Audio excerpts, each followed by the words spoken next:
जीव हमारी जाति है, मानव धर्म हमारा। हिंदू मुस्लिम सिख ईसाई धर्म नहीं कोई न्यारा।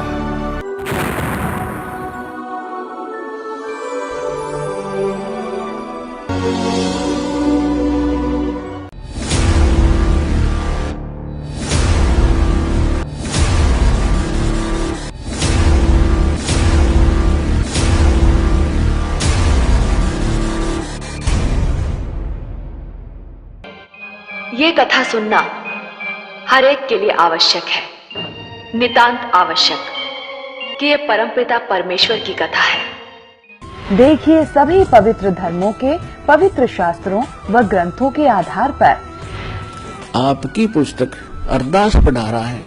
अगर वो अच्छा ज्ञान है तो ग्रहण कर लेंगे सारी जनता, और गलत है तो उसको त्याग देंगे। पढ़ाने का यही उद्देश्य है दास। पवित्र हिंदू धर्म के अनुयायी जो हैं हिंदू, ये ब्रह्मा विष्णु महेश को अजरो अमर मानते हैं दंत कथा के आधार पर, लोक वेद के आधार, जबकि इनकी जीवनी में लिखा है कि इनका जन्म मृत्यु होता है, इनके माता पिता हैं। ये देखिएगा श्रीमद् देवी भागवत पुराण यानी शक्ति पुराण, श्रीमद् देवी भागवत सचित्र मोटा टाइप केवल हिंदी, गीता प्रेस गोरखपुर। इसके तीसरे स्कंद में 123 पृष्ठ पे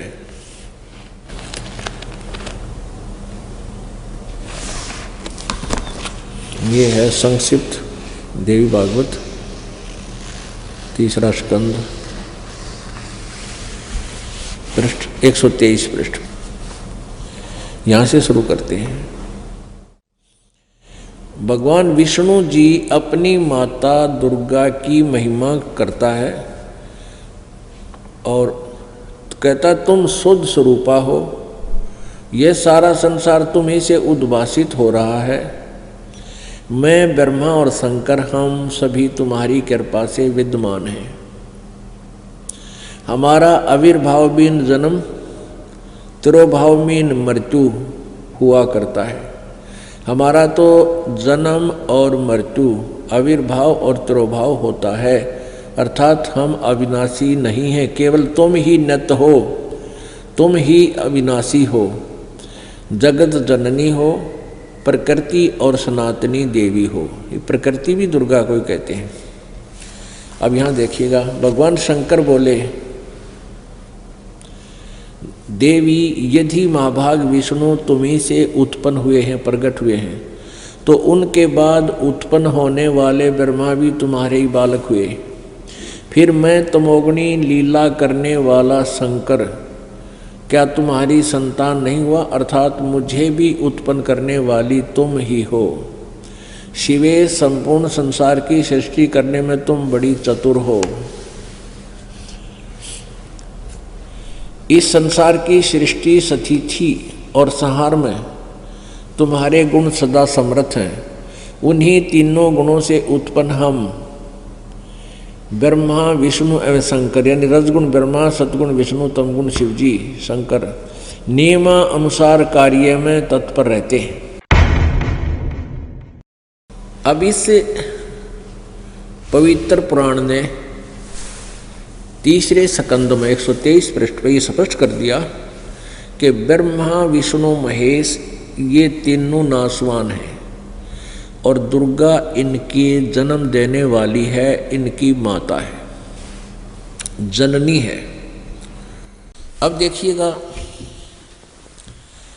श्री शिव पुराण, ब्रह्मा विष्णु महेश का पिता कौन है ये सिद्ध करने के लिए भगवान सदाशिव हैं। अर्वाचीन और प्राचीन विद्वान उन्हीं को ईश्वर कहते हैं।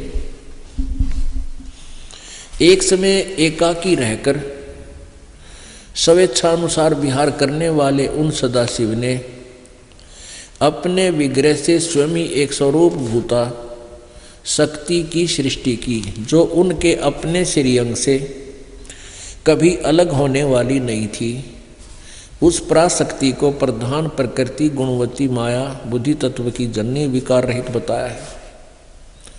अब आप जी को दास ने सृष्टि रचना सुनाई है, उसमें बताया था कि उसे अंदर से परमात्मा ने वह दुर्गा निकाली थी। और ये ज्ञान एक बार कबीर जी ने परमेश्वर ने आकर ब्रह्मा को बताया था, लेकिन ब्रह्मा ने कुछ सुना कुछ ना सुना, काल प्रेरणा से स्वीकार नहीं किया। लेकिन वो याद से उसका थोड़ा थोड़ा वो बता रहा है। उस पराशक्ति को जो काल के अंदर से निकली थी, उस समय एकाकी रहकर स्वेच्छा अनुसार विहार करने वाले उन सदाशिव ने अपने विग्रह मन शरीर से स्वयं ही एक स्वरूप भूता शक्ति की सृष्टि की, जबकि परमेश्वर कबीर जी ने इस काल के अंदर से दुर्गा को निकाला था, जब उसने खा ली थी, जो उनके अपने श्रीअंग से कभी अलग होने वाली नहीं थी। उस पराशक्ति को प्रधान प्रकृति गुणवती माया, दुर्गा को प्रधान भी कहते हैं, पराशक्ति भी कहते हैं, प्रकृति भी कहते हैं, और बुद्धि तत्व की जननी तथा विकार रहित बताया है। वह शक्ति अंबिका कही गई है। उसको प्रकृति, फिर दोबारा कहा है, प्रकृति भी कहते हैं, सर्वेश्वरी, त्रिदेव जननी, त्रिदेव रजगुण ब्रह्मा, सतगुण विष्णु, तमगुण शिव जी को उत्पन्न करने वाली, जन्म देने वाली त्रिदेव जननी, नित्य और मूल कारण भी कहते हैं। सदाशिव द्वारा प्रकट की गई उस शक्ति के 8 भुजाएं हैं।